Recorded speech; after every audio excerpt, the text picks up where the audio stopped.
Teka. Kaano-ano niyo ba si JJ? Anong pakialam niyo?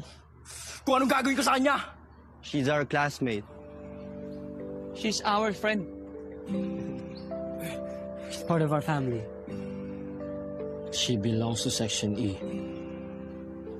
And she's mine. Ikaw pinalig na sa akin? Nagpauto ko din sa babaeng yan, ha? Fucking asshole! Steady. Yuri, hawakan mo si Kiefer! Bakit papansin sa Rose? Kiefer, tama na! Why? Kakalabas na niya sa ospital, baka kung ano mangyari dyan. Di balik natin sa ospital. Ayun ang tama sagot. Di ba?